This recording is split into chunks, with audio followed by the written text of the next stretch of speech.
Good morning guys. So, maulang umaga po sa inyo lahat. Dito na naman tayo sa work ko. Bali, gagawin ko ngayon etong magkakabit na yan sa tubig, linya ng tubig. Continue ko yung nung unang video ko.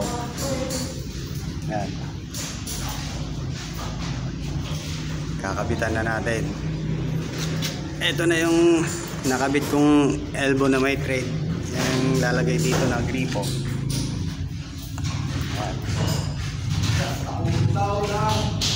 Sakto. Na ano ka na yung sukat. Kaya yung coupling. Yan. Kailangan natin plastic welding.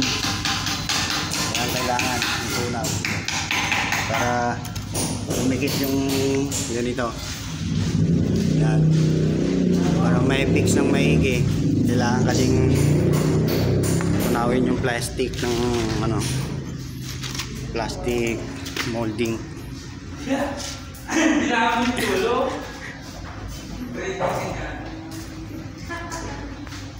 Kailangan mo tulo.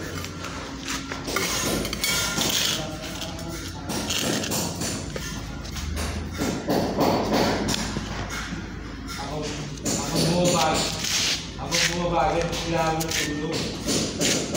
Wow. Ha? Kailangan mo tulog.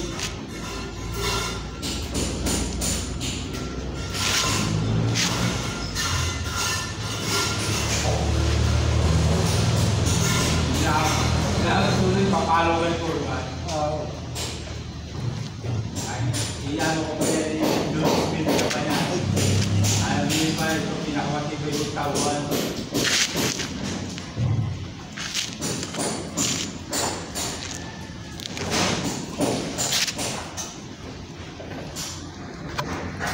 And guys, okay na, kailangan fix na fix yung pagkakadikit ng PPR sa sa coupling. Sakto sa line ng sa gitna. Kaya kailangan dapat pag pinag-joint yung sagad sa ng plastic molding po o kaya welding. Ingat-ingat lang po sa paggamit na ito. Nakakapaso to.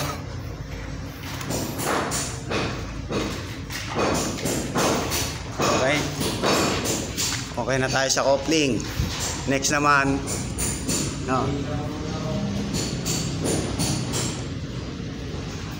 papasok naman natin ngayon yung nauna ko nang ginawang may elbow thread para sa gawin nating gripo.